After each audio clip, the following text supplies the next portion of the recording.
All right, so we were in the fourth movement, and we sort of spoke a bit about this, um, the groupings, and then like the tune at the beginning. Um, yeah, I mean, it's sort of not so complex, this movement. Um, I think.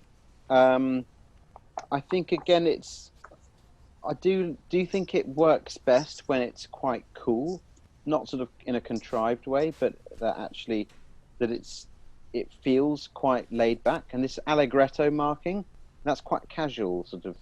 It's not fast. It's not sort of. I don't see it being sort of like a really intense experience. I think it's quite laid back, and like these people are just like sitting around in their house, just like messing around. That kind of atmosphere, rather than like it being, yeah, I mean, it's again, it's like another scherzo movement, so there's a lightness to it, and a kind of, yeah, ease in it, I suppose. Sorry, I'm just in the wrong piece of my score.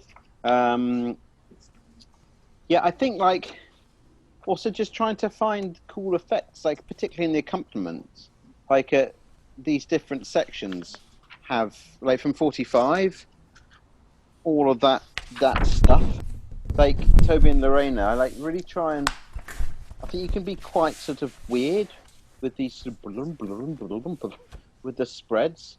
I think I'd do them so they don't really feel so they like not very close to that kind of effect, but more sort of kind of thing going on. Just so it's just, yeah, and then because there's so much rhythm from these dum ping ping things, that around them, if there's just kind of this, like you kind of bubbles underwater or something, I think that's can be quite fun. And also like when it gets a bit louder, like 54, 55 around there.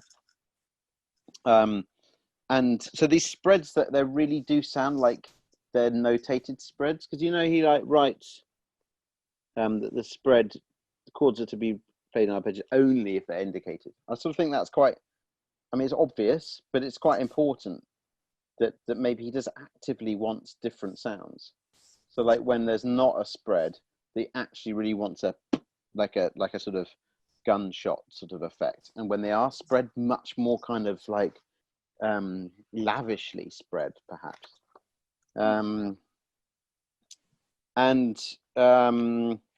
Yeah, Teresa and Julia, do you get the connection from 47, the dum bum bum with the scherzo, Yeah.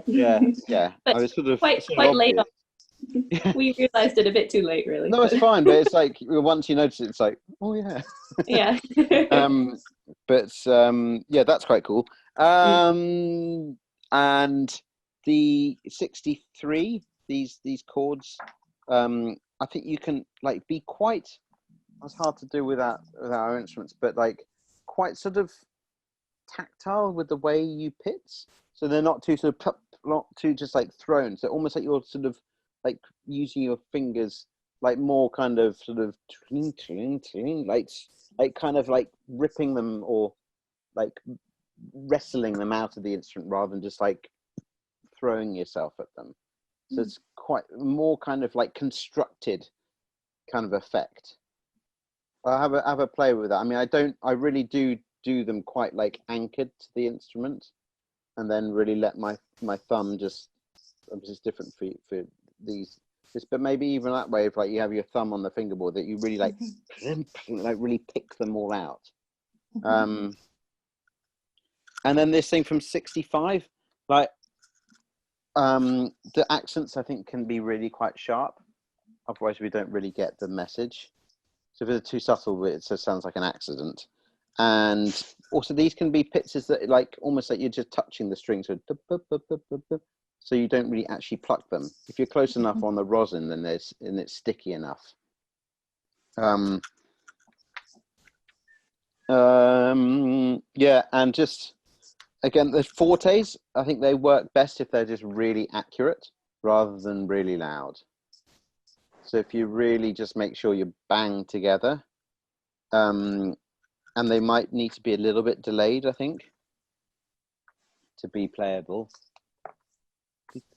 Bum. Yeah, so they have a sort of like 1, 2, 3. Da, da, da, da, da, da. Yeah.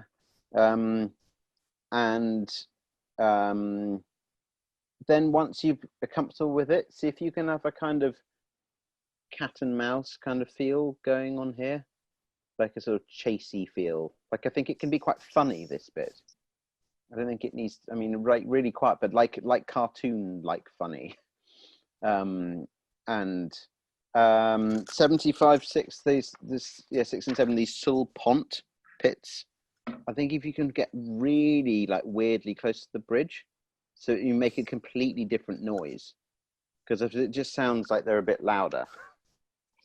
So actually, again, play around, see what you can get. I can't quite remember, but I think you can get some like quite like loud, twangy sort of noise, but that's very, very kind of like percussive, and not so much note. Maybe just fiddle around yourself with it. Like all of this stuff. Like it's such a great opportunity to experiment with how you do pizzicato. I mean, I like to be quite daring. I think we might have spoken a bit about pits before, but like just because nobody thinks about pits. I know there's the old like, oh, nobody practices pits, but it is true. But just to think that you've got like 5 fingers, they're each are differently designed, different size pads. You've got combinations of fingers, and then you've got the whole length of the fingerboard, and like obviously between where your left hand is and where the bridge is. But those are already like, most people, just like cellists at least, just use their thumb in the same place on the fingerboard the whole time. Okay, so like use this as an opportunity to like liberate your instrument from dull pizzes, and see what works also on your individual instruments. Like when I got my new cello, like it was like completely different thing to pits on that cello from my previous cello. So it does vary a lot with the instrument. And I mean, people say that the ultimate place to pits is if you split the string in half between where you stop it and the bridge. So like if it was an open string, it would be where the harmonic is, the normal harmonic. Yeah. So that's because that's halfway down the string length. Yeah, that's right. Just looking at my cello, it's halfway. And yeah, if you pits there, that's meant to give you the most like sonorous pizzicato. So if you think about that relationship, so if you're going sort of dum bum bum bum bum, you could actually pit dum bum bum bum bum, like almost think about moving in like them together. And that's one thing to even them they sort of go together. Like, but play around with it, you know, that because you might find that is a fun thing to do. But then yeah, so we've got all of these things we can vary in pits, and it's quite fun because it's quite a lot easier than bowing. It's quite a lot less to do. And can I ask about 76? Should we try and actively bring out the sul pont notes, or should we just make the cool? But by being by changing really, the sound. Yeah, I mean sort of like pluck kind of thing. Yeah. I think it really does need to go right to the bridge. You'll feel it, like you can't get so much like pits quality there because it's just like hardly any give in the strings. But that kind of weird noise you can get there. I wouldn't tone the other ones down particularly. Okay. But I really want to notice something going on there. Sure. I have 2 questions, John. Far away. One is kind of related to this pont thing. I don't know if you guys also find this after this movement when you go to play the 5th movement. Yeah. Like you have no contact with your bow because of all of the situation. Yeah. Do you just power through it and just deal with it? Or you've got to hope that you get some contact up by the 2nd bar of the last movement. Yeah. And yeah, maybe it's fine. Yeah. Because you probably want to do an attacker into the last movement. Yeah. I mean, pretty much an attacker. but you could like very subtly just brush the strings with your bow. But if you start going like, like it's going to be a bit weird. Yeah. So maybe, yeah, try see what happens. Yeah. I wouldn't worry too much about it because the last movement doesn't. It's going to be okay if it's for a little bit. There's a bit of like weird noises. Yeah. It just doesn't feel. You're like, oh, I can't. Yeah, I know. Yeah. My other question was about my little terribly awkward thing in A2 and 81. So I really tried to do. I just find it really hard at speed. Like my brain can't work out what string fits on with the finger. That looks very fun. I don't know if you have any hints for like ways to kind of like trick your brain into getting better at that kind of thing. Because I can do it up to a certain tempo, and then when it's at speed, it's just like I can't seem to coordinate. I would be really aware of the rhythm of the double stops.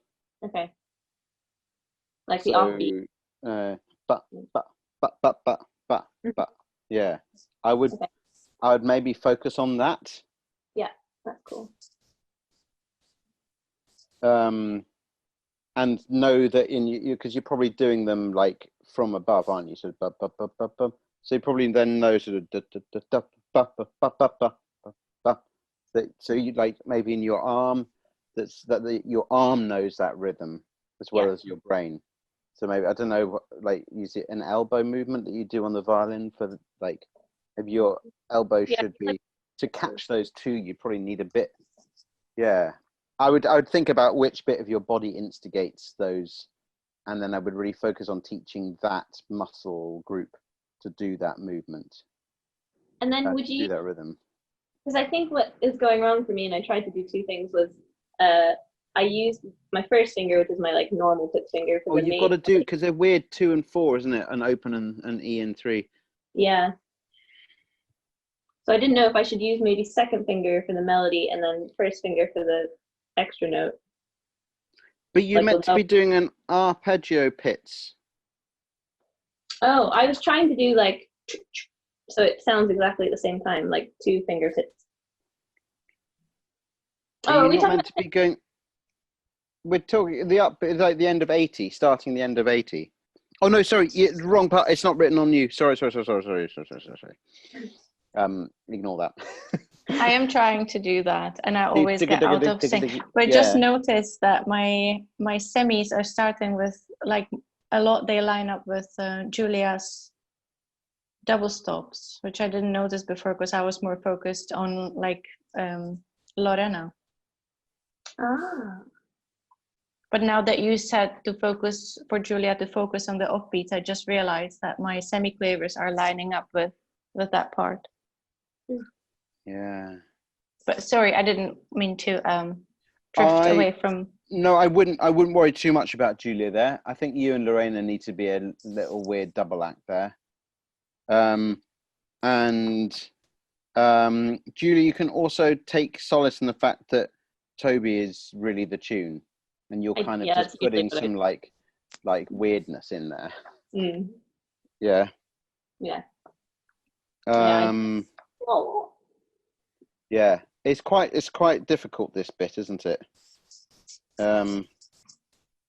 Yeah, I think also the strummer people, I think if you literally just try and sort of do a weird, also be quite weird. Like imagine you had a plectrum, it would be so easy. So like how can you do something like, you might not be able to do like a nice sort of well taught kind of, but actually sort of a bit more kind of physical, like you're scrubbing or something. I can only do it with my thumb down.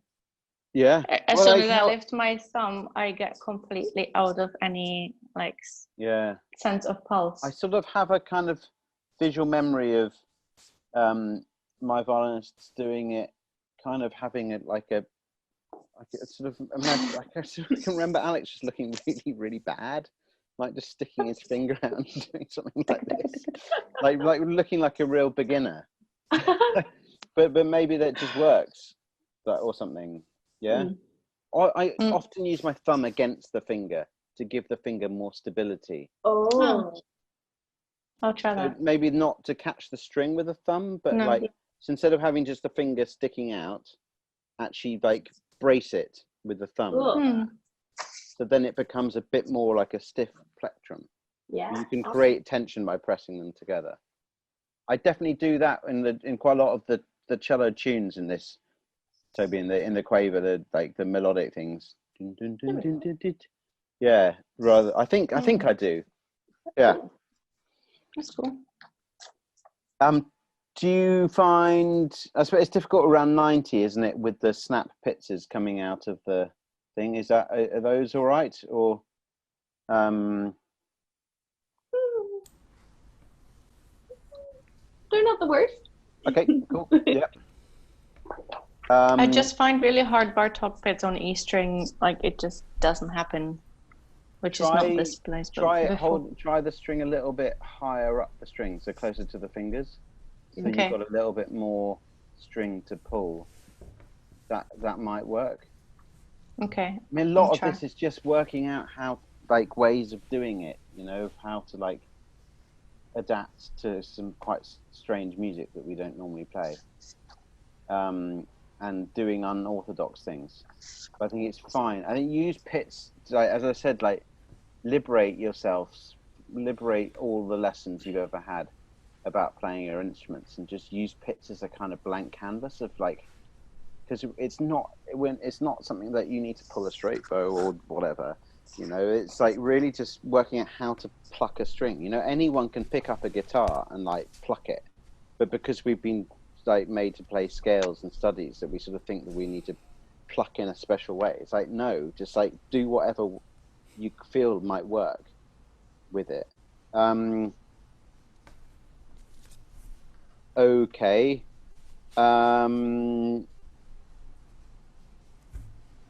Yes. This un poco più mosso, that's really where your steady opening speed, where that helps, because then you can actually play più mosso.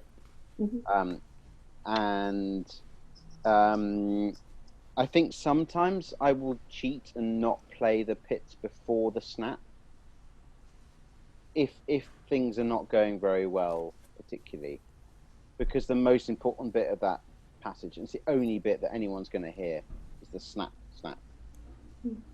thing.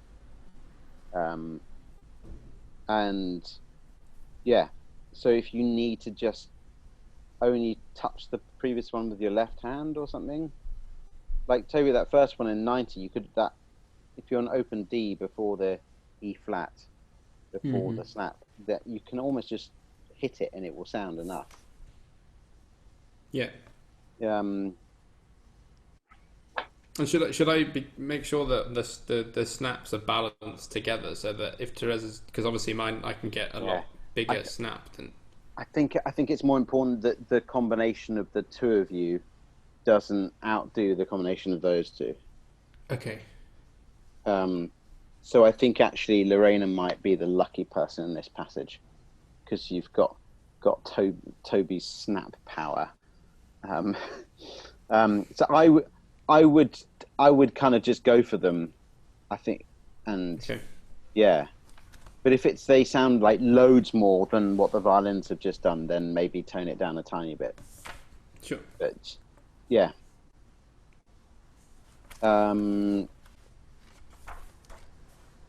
Then it's quite nice, I think, around in this tranquillo, to like really be like very chilled out there,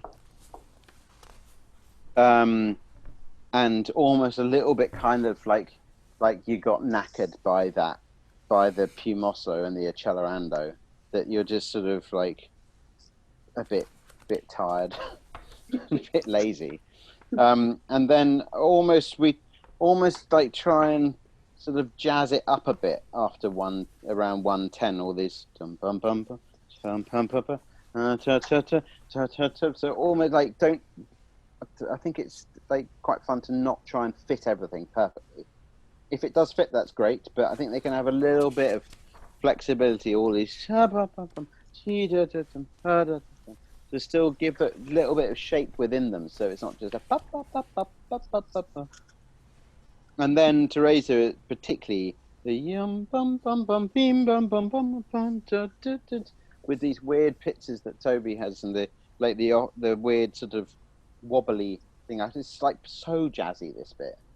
I think you can really just play that up, and then hopefully 1:15, 16 you can all join in at the right time. And then Toby, that last snap, that one is really, that needs to be balanced.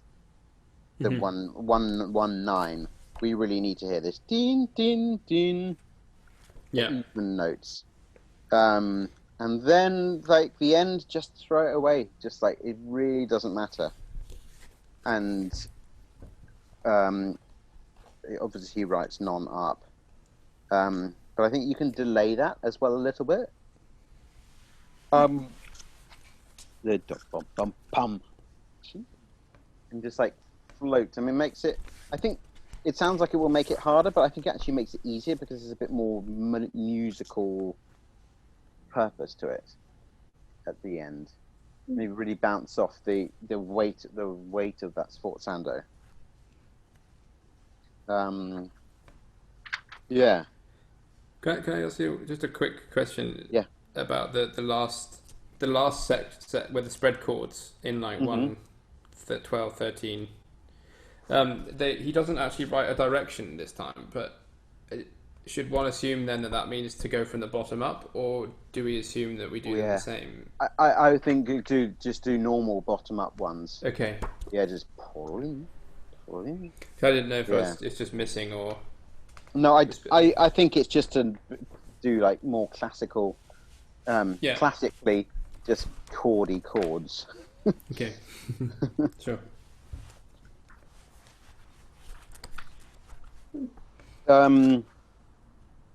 Yeah, but I think I like sort of the feeling I sort of feel like you want to get from this movement. It's just like laid back, casual but fun, and just so it's like this. So there's a really sort of you're in a bar or something, one of those exotic places.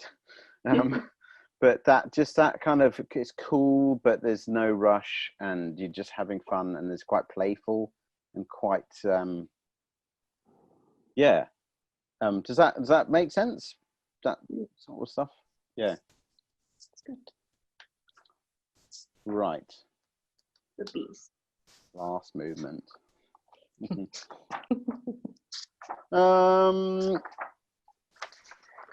I mean, there's a lot obviously goes on in this movement, but it kind of goes as well, and you just need to make sure you're sat in the right seat on the train, otherwise you'll get screwed.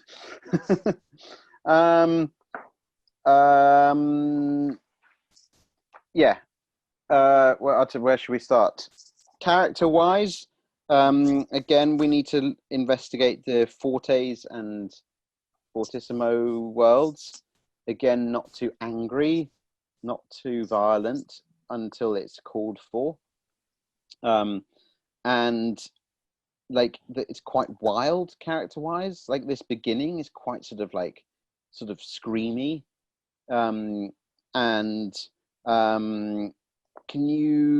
think you could like sort of stretch each one of these. So they're almost quite legato, because you will get separations just by the nature of the string crossings, and massive sforzados, obviously, and especially when he changes the sort of dum bum bum bum bum bum, then dun dun deem can really like come down before those two separate ones. This is the end of 8. And so we're not just like flat out the whole time. I think it's like I always say that if you're giving absolutely everything, then you're telling people that you can't do any more. I think even though it's fortissimo, we still need to have a sense that you could be bigger. And again, it's like very cool. This, like, it's wild, but like massively in control of its wildness. That's not to make it tame at all. Right. Then Toby,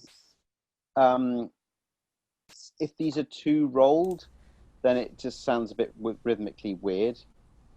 Yeah, just straight across. Yeah, I think that the downwards thing is more just to get a sort of rather than but I'm sure you do. I mean, I almost try and play them in three in one. Basically, but just catch it from the top string. That sounds perfect. That sounds great. Then all of this stuff that comes afterwards in the rhythm sections, I just learnt the patterns,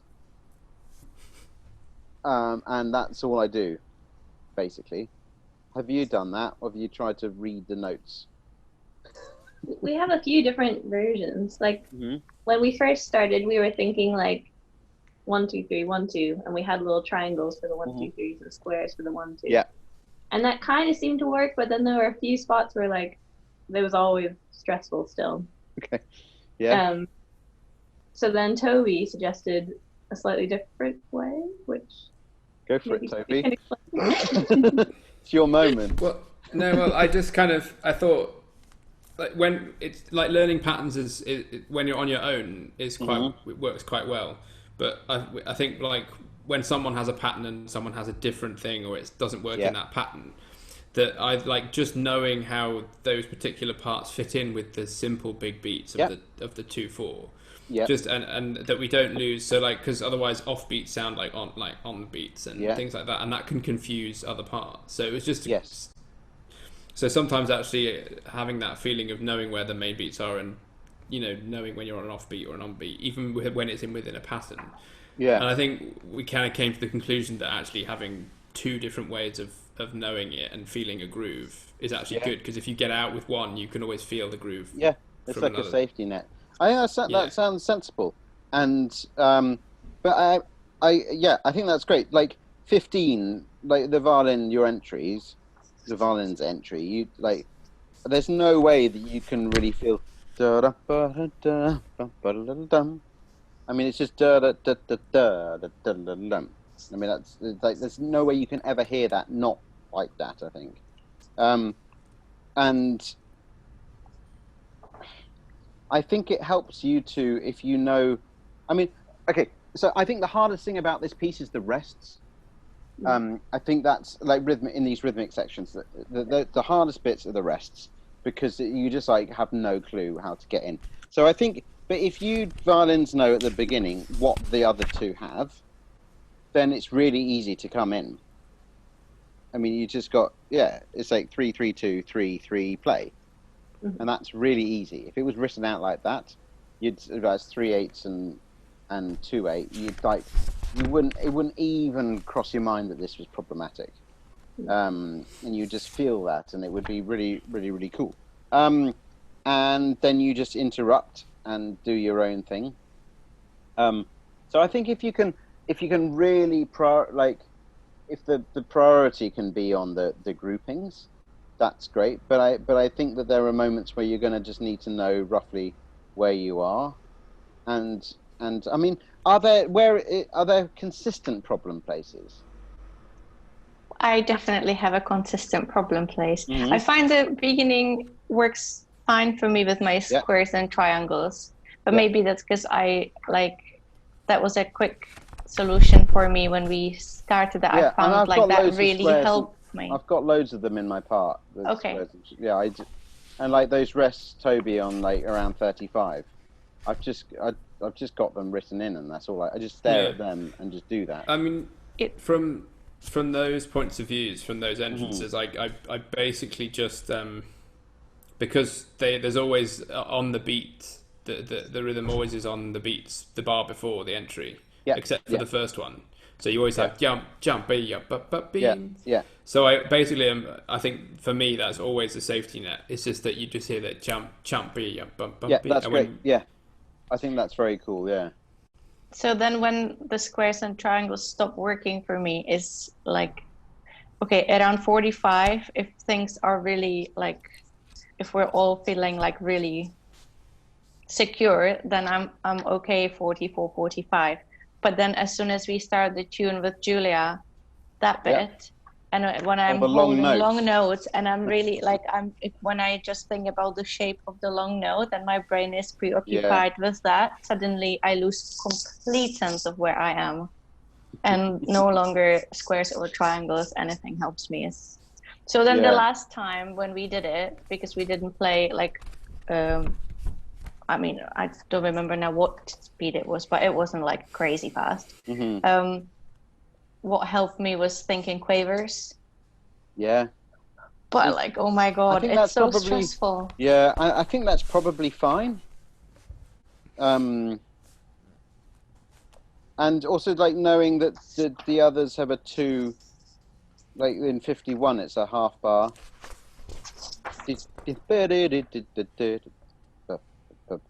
And yeah, I think, yeah, I think whatever works for you, basically. And if you know what the others have, that's great. And I don't think there's any trick. It's just got to be like, right. I suppose also knowing, having practiced, you could practice those tunes quite easy on the beat, sort of da da da da da da da da da da ba ba, and then just knowing how it feels through the bow, how long that note is. That might help. I mean, it's just 3 bars long, isn't it? That's top C sharp. 3, 4, 5. Yeah. It's 3 full bars. And maybe also what you mentioned in the second movement of just practicing joining without playing the stuff before. We never really did that. That can help as well. Yeah, that's true. Actually, that you need to like know how it like, you need familiarity from. Yeah, that's very true.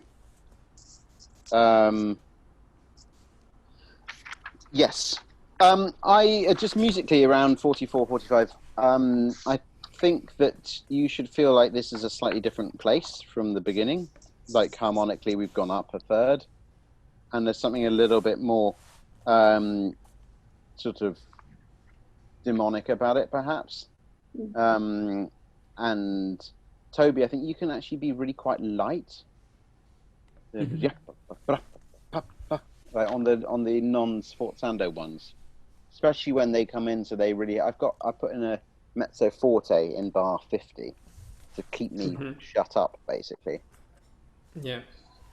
Which I think is quite helpful. And I've also like written a couple of times when like people have stuff, so we're going to end together. Because that's quite nice if we can get to 75 together, I think, isn't it? Yeah.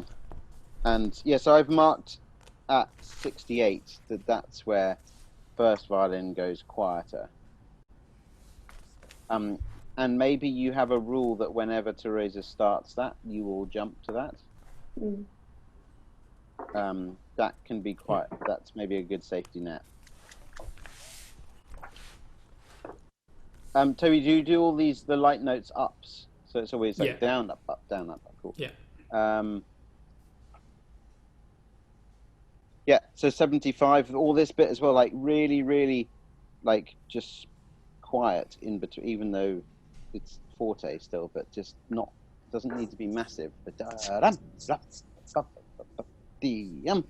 it's really like you're playing with more like symphonic bits and more like just stuff that just is a rhythmic tread that's going on, and it doesn't need much doing to it. Can I ask about this tune from 48 again? Yeah. The character of that. Yeah. First we played it a bit like thinking folky and not too like sweet, but maybe it was too much that way. Do you think it should be quite sweet? I think it not too sweet, but maybe not too like maybe somewhere in between. Sort of da dum ba da da dee. I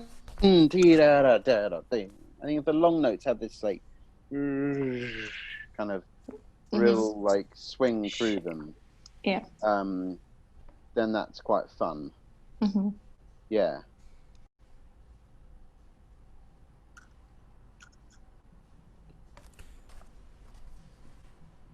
And if you really like, when we start having the conversations, that you're really voicing it.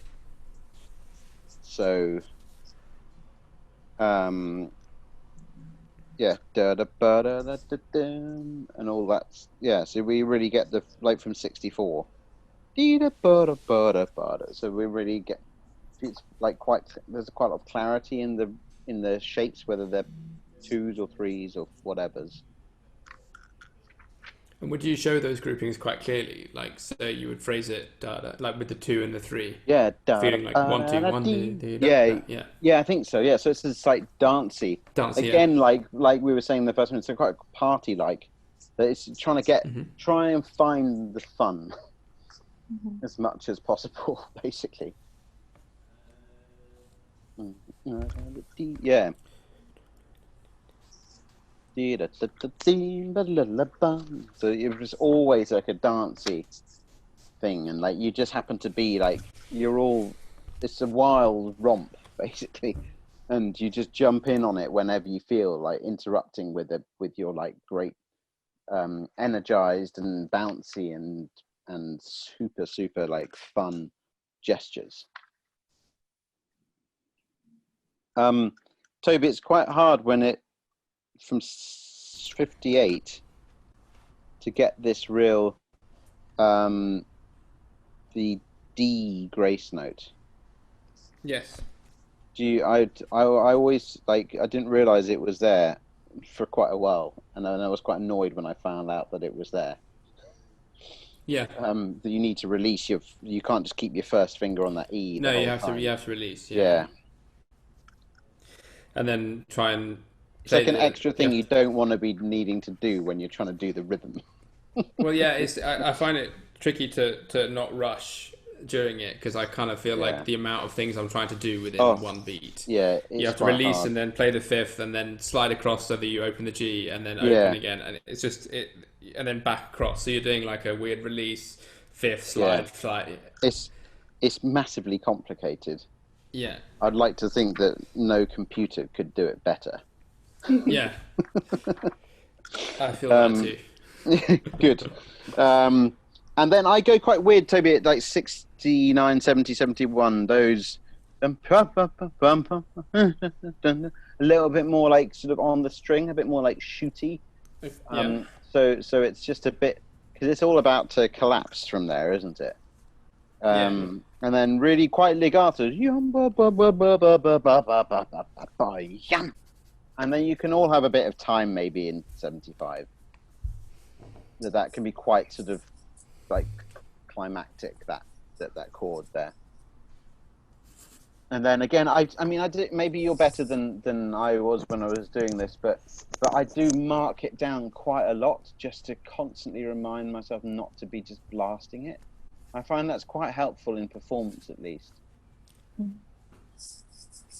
Can I ask one question about the 74, that section? Yes. How does the crescendo affect?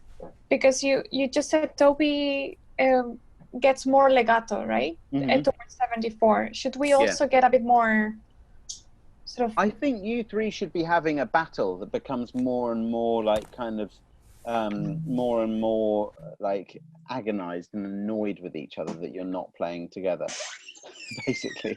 Okay. So it's more sort of really, really kind of like, no, I'm in the right place kind of thing. And just really kind of mess with.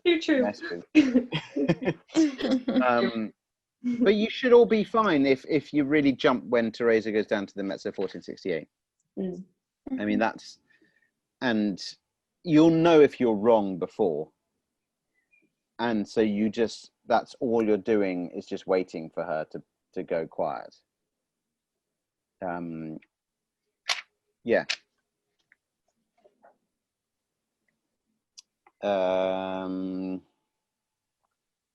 Yeah, it's all like for example, like 90. I've written piano there,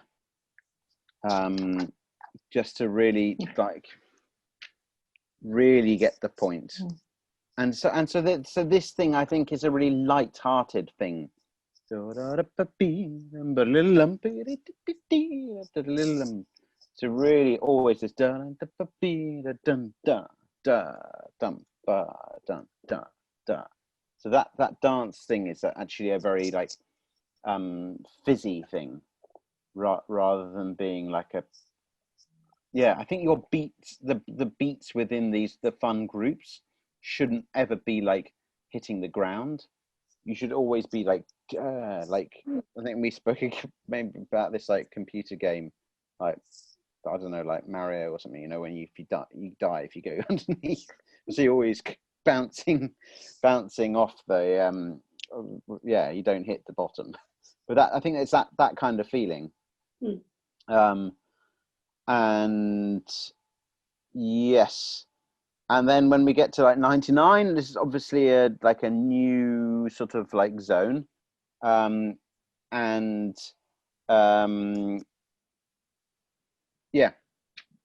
let me have a look. Yeah, so all these things before, like around 95, the always drop down, but give each beginning a little front. So it's really not rhythm, because otherwise you're gonna get out. And then this scherzo thing's really silly. So then Toby, then you have more chance for the contrast of Toby. These like lion roars. And this mezzo forte is like tiny dynamic. But this is kind of like a light moment, all of this sort of, until we get back to 121. Yeah. Any questions in that bit? I mean, it sort of just needs to be quite fun. But again, if you can, yeah, the more, it can only be fun if you're comfortable doing it. So, but maybe the fun needs to lead to encourage the comfort. Could I ask one question about 105? That's really tricky. I find that really, really difficult with those fits, sort of. And Toby has been really helpful, but just in case you had some tricks or something to practice that, or is that sort of like an effect? Just it should sound. Yeah, it's really. I think it's just. I think it should sound quite weird, and you can jump the bow a little bit. It's a bit so almost like it's a bit more spoken, and then which also makes a nice difference to when Toby has the hairpin ones, because I think those can be really quite sort of really exaggerated, those hairpins. Actually, Lorraine, you have one as well, don't you? 113. Yeah. And 105 as well. Yeah, I sort of experiment with how portato you want to do it. Like there's a balance between the amount of portato and still maintaining that slur. Yeah. But you might need to kind of create the effect of the slur. But actually, you know that you're doing it portato, if that makes sense.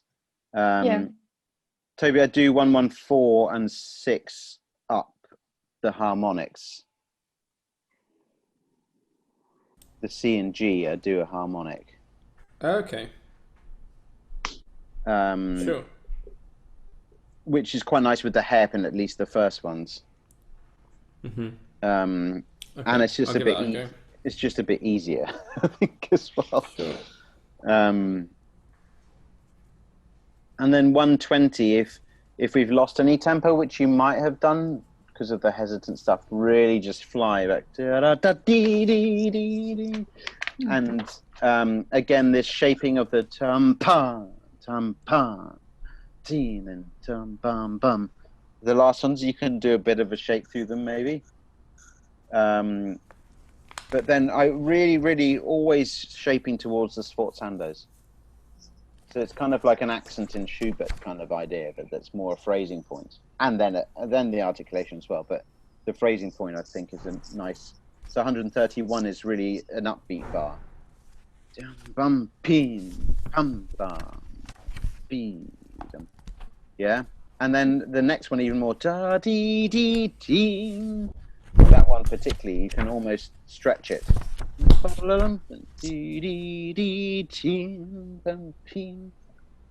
And then these, I don't try and measure too much. Again, like it's just a 1 + 1 + 2 thing, basically. I mean, how would you do that, but yet still be really together? Yeah, go on. Just because I've always wanted it to feel like that, but then I think when we try and do that, there's always a slight discrepancy as to how we feel that that kind of feeling. So is there something you do to try and help gesture that together?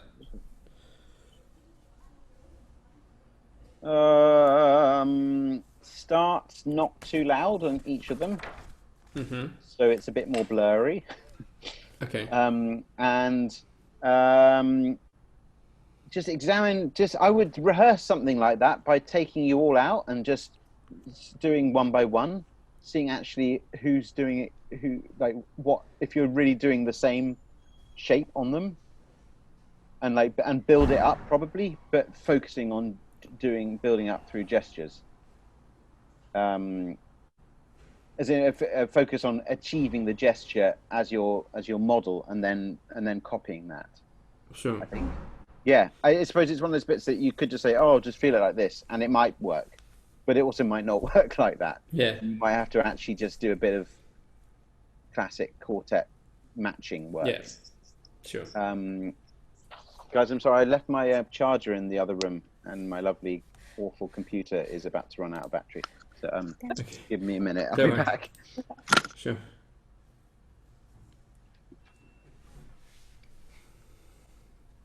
I feel lucky there. I don't have to play very much. Yeah, maybe we could do something like, instead of playing the rhythm, we could do a more sustained thing and just play the first note, but really like as if it was a legato line, like ba. Just get the timing and then fit in the notes when we've got that sort of feeling of the bigger beats. Ba ba ba ba ba. You know, and then ba ba ba ba ba ba. Might help. I don't think we talked about the consonants of the first. No, we didn't. Do you think 1/4/4 should still be treated almost like an upbeat to the hat in the second beat, or like it should really feel like that's 1/4/4, right? Yeah, I think if that gesture's the same, that might help. Always, yum bum bum bum bum bum bum bum bum. It's almost like it's two in a row. Yeah. Yeah.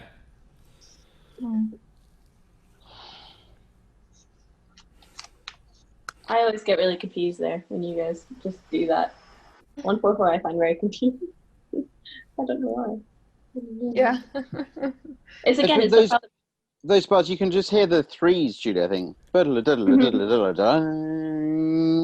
then that long note, I mean, try and get it the right length, but I don't get onto it and think 1, 1, 2, 3, 4.